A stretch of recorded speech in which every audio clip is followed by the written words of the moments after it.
नमस्कार दोस्तों, स्वागत है आप सभी का हिंदी स्टडी में। दोस्तों हम पढ़ रहे हैं हिंदी साहित्य के वस्तुनिष्ठ क्वेश्चन और ये हम 5 पार्ट डाल चुके हैं, इसके छठा पार्ट है। और ये क्वेश्चन बहुत अच्छे हैं। आप लास्ट ईयर के क्वेश्चन पेपर देखोगे तो उसमें देखोगे कि इसमें से कुछ ना कुछ क्वेश्चन आए हुए हैं, तो इसी से तुम आइडिया लगाओगे कि ये क्वेश्चन कितने अच्छे हैं। ठीक है। और इसके बाद भी ये क्वेश्चन डालने के बाद मुझे लगेगा कि अभी आपको और ज़रूरत है या कुछ छूटा है कहीं से, तो उसके मैं अलग से और वीडियो बना के डालूंगी। और जो अब हम इसके बाद शुरू करने वाले हैं वो अब हम आधुनिक काल शुरू करेंगे। ठीक है। अगर आप मेरे चैनल पर पहली बार आए दोस्तों तो चैनल को सब्सक्राइब अवश्य कर लेना। ठीक है, स्टार्ट करते हैं आज का। इनमें से जैन धर्म का संबंध किस कवि से नहीं है? तो जैन धर्म का संबंध किस कवि नहीं है? तो क्वेश्चन को हमेशा अच्छे से पढ़ना है, क्योंकि क्वेश्चन के एंड में लिखा आता है नहीं है और हम शुरू में पढ़ रहे हैं, अब लास्ट का पढ़े ना तो हमारा क्वेश्चन जरूर गलत होगा। और जब हमारा आने वाला क्वेश्चन जो हमसे आता है वो गलत होता है तो हमें बहुत दुख होता। जो हमसे नहीं आए वो गलत हो तो दुख नहीं होगा इतना, लेकिन जो आया हुआ क्वेश्चन हमसे गलत हो जाए तो बहुत दुख होता है दोस्तों। ठीक है। तो इसके कौन है? विद्यापति। जैन धर्म का संबंध किस कवि से नहीं है? तो वो नहीं है विद्यापति। विद्यापति आदिकाल के कवि हैं। तो जो जैन धर्म के कवि हैं उन्हें देख लेते हैं, स्वयंभू, जोइंदू और धनपाल। खालिकवारी के रचयिता कौन है? खालिकवारी के रचयिता हैं खुसरो। भविष्यत कहा के रचनाकार का नाम है धनपाल। खड़ी बोली हिंदी में रचना करने वाला पहला कवि कौन है? तो खुसरो। खड़ी बोली में जो पहली रचना करने वाला कवि है वो खुसरो। खुसरो ने मुकरिया और पहेलियाँ भी लिखी हैं। एग्जाम में पूछा गया था टीजीटी में कि मुकरिया और पहेलियाँ किसने लिखी हैं? तो ये खुसरो ने लिखी थी, अमीर खुसरो ने। तो इनका नाम जो मुख्य नाम है वो अमीउद्दीन हुसैन खुसरो। इनमें से कौन सा ग्रंथ शिलाओं पर लिखा है? तो शिलाओं पर लिखा हुआ हमारा ग्रंथ कौन सा है? राहुल वेल। ये रोडा कवि की रचना है और चंपू काव्य है। मैथिली हिंदी में रचित गद्य रचना का नाम बताइए। तो ये है हमारे बड़ रत्नाकर। कौन सी है? बड़ रत्नाकर। दोस्तों ये जो है राहुल वेल ना हमारी रचना, तो ये अभी एलटी में भी पूछी गई थी, ये कैसा काव्य है? तो ये चंपू काव्य है। इसके बारे में पूरी जानकारी हमें होनी चाहिए, क्योंकि इससे एक ना एक क्वेश्चन पूछ ही लेते हैं। हिंदी साहित्य का आलोचनात्मक इतिहास। तो आलोचनात्मक इतिहास किसने लिखा है? तो ये हमारा है रामकुमार वर्मा ने। और जो गणपति चंद्रगुप्त हैं इन्होंने लिखा है वैज्ञानिक इतिहास। तो दोस्तों जो हमारे साहित्य के इतिहास ग्रंथ हैं इनकी एक वीडियो मैं बना चुकी हूँ, उसको देखना। उसमें सारे इतिहास ग्रंथ हैं हमारे, और इनमें से एक क्वेश्चन हर एग्जाम में पूछा जाता है। पृथ्वीराज रासो को आप किस वर्ग में रखेंगे? तो फिर पृथ्वीराज रासो जो है हमारी रचना, इसे दोस्तों हम वीर गाथा काव्य में रखेंगे। पृथ्वीराज रासो में सर्वाधिक विवादित पक्ष है, तो इसका विवादित पक्ष क्या है? ये विवादित पक्ष है ऐतिहासिकता। इसकी ऐतिहासिकता को लेकर ज़्यादा विवाद है, क्योंकि इसे कुछ तो प्रमाणिक मानते हैं, कुछ प्रमाणिक नहीं मानते हैं, इस तरह से। ठीक है। पाहुन दोढ़ा के रचयिता कौन है? तो पाहुन दोढ़ा के रचयिता दोस्तों है राम सिंह। पाहुन दोढ़ा के रचयिता कौन है? राम सिंह। इनमें से किस रासो काव्य में श्रृंगार रस की प्रधानता है? तो वो है बीसलदेव रासो में। किस में प्रधानता है? बीसलदेव रासो में। इन इतिहास लेखों में से सबसे प्राचीन कृति किसकी है? तो वो है शिव सिंह सेगर की, शिव सिंह सरोज। रीतिकाल का दूसरा नाम क्या है? श्रृंगार काल। रीतिकाल का दूसरा नाम क्या है दोस्तों? श्रृंगार काल। और श्रृंगार काल नाम ये किसने दिया है? ये दिया है विश्वनाथ प्रसाद ने। और अलंकृत काल इन्हें दिया है मिश्र बंधुओं ने। राहुल संस्कृतायन द्वारा संपादित दोहा कोश में किस कवि की रचना है? तो ये सरहपाद की है। आदिकाल में रचित काव्य सर्वाधिक किस साहित्य में रचे गए हैं? तो ये जैन साहित्य में रचे गए हैं। भला हुआ जो मारिया बहिड़ी मया कंतु लज्जेस तू बयसी अयोजे भग्गा घर एंतु। यह दोहा किसने अपने ग्रंथ में उद्धृत किया है? तो यह है सोमप्रभु सूरी का। चरित काव्य किस छंद में अधिक लिखे गए हैं? तो ये दोहा चौपाई छंद में। जैन साहित्य में रामकथा किस नाम से स्वयंभू द्वारा लिखी गई है? तो जैन साहित्य में जो रामकथा लिखी गई है स्वयंभू द्वारा वो पौचर्युम है। पौचर्युम जो है वो विमल सूरी की है। अपभ्रंश का वाल्मीकि किस कवि को कहा जाता है? तो स्वयंभू को। अपभ्रंश का वाल्मीकि दोस्तों स्वयंभू को कहा जाता है। ढोला मारूरा दोहा के रचयिता कौन है? कुशलाभ। ये कल्लोल कवि की रचना है। अगर कुशलाभ ना हो ऑप्शन में, कल्लोल कवि हो तब भी टिक करना।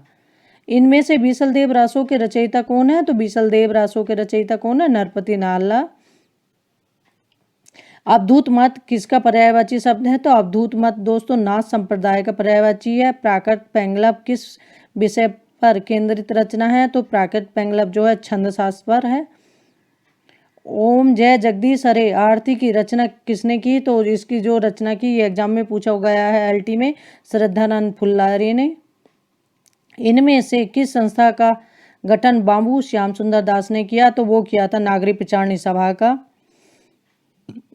हिंदी साहित्य का सर्वाधिक उल्लेखनीय इतिहास ग्रंथ किसने लिखा है? वो लिखा है आचार्य रामचंद्र शुक्ल ने हिंदी साहित्य का इतिहास। हिंदी साहित्य के प्रारंभिक काल को आदिकाल नाम किसने दिया है? तो हिंदी साहित्य के प्रारंभिक काल को आदिकाल नाम जो दिया है वो हजारी प्रसाद द्विवेदी ने किया है। और दोस्तों इसके जो नामकरण का है ये एग्जाम में पूछे जाते हैं कि किसने क्या कहा है इसको। तो जैसे मिश्र बंधुओं ने कहा है प्रारंभिक काल, रामकुमार वर्मा ने इसको कहा है संधि काल या चरण काल, राहुल संस्कृतायन ने इसको कहा है दोस्तों सिद्ध सामंत काल। तो ये नाम हमें सब पता होने चाहिए आदिकाल के, क्योंकि ये नाम एक न एक पूछे जाते हैं। इसकी वीडियो में डाल चुकी हूँ, उसको देख लेना। विद्यापति पदावली में किस रस की प्रधानता है? तो ये दोस्तों है श्रृंगार रस की प्रधानता। और विद्यापति की जो पदावली है मैथिली भाषा में लिखी हुई है, राधा कृष्ण का वर्णन है इसमें। इनमें से हिंदी साहित्य के पहले इतिहास ग्रंथ के लेखक कौन है? ये हैं गाडसदा तासी, इन्होंने फ्रेंच भाषा में लिखा था। भविष्यत कथा के रचयिता का नाम है धनपाल। हिंदी साहित्य के इतिहास लेखों में कालक्रम अनुसार कवियों का वर्गीकरण सर्वप्रथम किसने किया है? तो वो किया है जॉर्ज ग्रेयर्सन ने। इनमें से आदिकाल के अंतिम चरण के सुप्रसिद्ध कवि कौन थे? तो वे थे अमीर खुसरो। कौन थे दोस्तों? अमीर खुसरो, ये खड़ी बोली के कवि हैं। ऐसे रासो ग्रंथ के रचनाकार का नाम बताइए जिसकी रचना अजमेर के शासक से संबंधित है। तो वो हैं दोस्तों हमारे नरपति नाहला। अपभ्रंश में राम के चरित्र पर आधारित ग्रंथ इनमें से कौन सा है? तो वो है हमारा परमचर्यों। ज्योतिश्वर ठाकुर की कृति कौन सी है? तो वो है हमारी वर्णरत्नाकर। हिंदी साहित्य का वैज्ञानिक इतिहास के रचनाकार कौन है? ये हैं दोस्तों गणपति चंद्रगुप्त। सर्वाकाचार का रचना काल क्या है? 933। ये है देवसेन की रचना, ये एग्जाम में पूछी जाती है। आचार्य हजारी प्रसाद द्विवेदी रासो शब्द की व्युत्पत्ति किस शब्द से मानते हैं? तो रासो शब्द की व्युत्पत्ति जो मानते हैं हजारी प्रसाद द्विवेदी, ये मानते हैं रासक से। ये अलग अलग लेखकों ने अलग अलग माना है कि रासक से कौन मानते हैं, रासो से कौन मानते हैं। जैसे रामचंद्र शुक्ल ने रसायन से माना है, और रास से माना है नंद दुलारे वाजपेयी ने, और रसिक जो माना है ये वाला माना है हमारा उन्होंने नरोत्तम स्वामी ने। तो ये अलग अलग लेखकों हैं कौन क्या मानते हैं। ठीक है दोस्तों, इसका आगे देखते हैं। किस कवि को अभिनव जयदेव की उपाधि मिली है? तो अभिनव जयदेव की उपाधि मिली है विद्यापति को। मैथिल कोकिल भी कहा जाता है विद्यापति को। हिंदी के उस कवि का नाम बताइए जिसने मनोरंजक साहित्य की रचना आदिकाल में की है। वो है अमीर खुसरो। अपभ्रंश और राजस्थानी भाषा के योग से बनी काव्य भाषा को क्या नाम दिया जाता है? डिंगल भाषा। और जो अपभ्रंश और ब्रज भाषा से मिली भाषा वो होती है हमारी पिंगल। इतिहास केवल घटनाओं का अन्वेषण एवं संकलन मात्र नहीं है, अपितु उसके भीतर कार्य कारण श्रृंखला विद्यमान है। यह कथन किसका है? तो ये कथन हीगल का है। कौन सी कृति प्रभु दयाल मित्तल की है? तो चैतन्य संप्रदाय और उसका साहित्य। आगे देखते हैं दोस्तों। आचार्य रामचंद्र शुक्ल ने हिंदी साहित्य का इतिहास लिखने में किस पद्धति का अनुसरण किया है? तो जो इन्होंने किया है वो विदेहवादी पद्धति का। दोस्तों वो कौन सी पद्धति का अनुसरण किया है? इन्होंने किया है विदेहवादी पद्धति का। ये जैसे हमारी 4 पद्धति हैं दोस्तों, ये हिंदी साहित्य लिखने की वर्णानुक्रम पद्धति, कालक्रमानुसार पद्धति और मतलब वैज्ञानिक पद्धति। तो इसमें जैसे वर्णानुक्रम पद्धति ये गाडसा तासी ने करी है। इसका जो पद्धति का वर्णन किया है, जो कालक्रम अनुसार पद्धति है दोस्तों, इसका वर्णन किया है जॉर्ज ग्रेयर्सन ने और मिश्र बंधुओं ने। और ये वैज्ञानिक पद्धति है दोस्तों, तो इसे मतलब क्रमबद्ध अनुसार अधिकतर लेखकों ने लिखने की कोशिश करी है। तो ये 4 पद्धतियाँ, या तो एग्जाम में ये पूछ लेते हैं कि हिंदी साहित्य लिखने की कितनी पद्धतियाँ हैं, वो 4 हैं, या ऐसे पूछ लेंगे किस लेखक ने कौन सी पद्धति। अभी तक तो ज़्यादातर मैंने एग्जाम में देखा है रामचंद्र शुक्ल जी की पूछी जाती है कि रामचंद्र शुक्ल ने हिंदी साहित्य के इतिहास लिखने में किस पद्धति का अनुसरण किया है। वो क्या है? विदेहवादी पद्धति का। कौन सी रचना शालिभाष सूरी की नहीं है? तो शालिभाष सूरी की रचना नहीं है दोस्तों। चंदन वाला रास ये आशुक कवि की रचना है। कामनी कराए सुनाने, हे हेरतहि हृदय एनई पचवाने। यह पंक्ति किस कवि की है? विद्यापति की है दोस्तों। अमीर खुसरो का जीवन काल इनमें से क्या है? तो 1255 से 1324 ईस्वी। विद्यापति किस मत के अनुयायी थे? शैव मत के। वैसे कुछ इन्हें वैष्णव मत के भी अनुयायी मानते हैं। ये दोनों कन्फ्यूजन के क्वेश्चन हैं।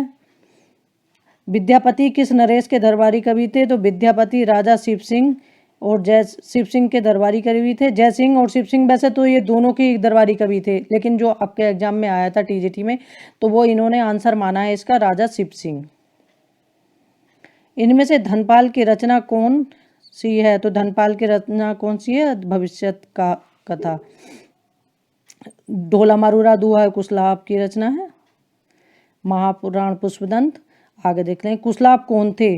कुशलाभ थे ये ढोला मारूरा दूहा के रचयिता। नाथ संप्रदाय का प्रभाव हिंदी के किस कवि पर सर्वाधिक है? तो वह है कबीर पर। किस पर सर्वाधिक है? कबीर पर। ये संत मत के प्रतिनिधि कवि थे। खुमार दासों की प्रमाणिक प्रति कहाँ संग्रहित की गई है? तो ये पुणे संग्रहालय में।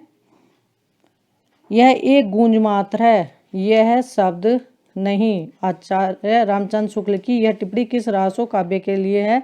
तो ये है इनकी परमाल लासो।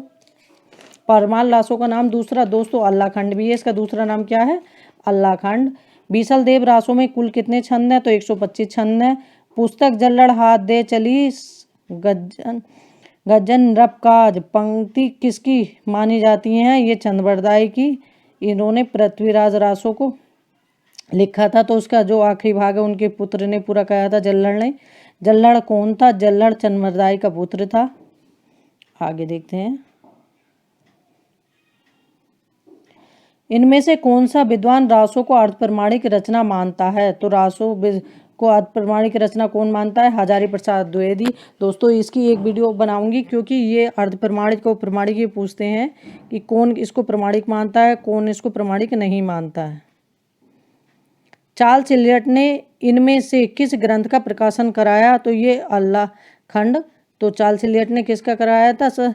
ये करवाया था अल्लाखंड। ये एग्जाम में पूछा जाता है। जैन मत का प्रचार भारत के किस राज्य में सर्वाधिक था? ये गुजरात में। जैन मत का प्रचार भारत के किस राज्य में सर्वाधिक था? तो ये था गुजरात में। रासक छंद में कितनी मात्राएं होती हैं? तो ये 29। खुमार रासों में लगभग कितने छंद हैं? 5000।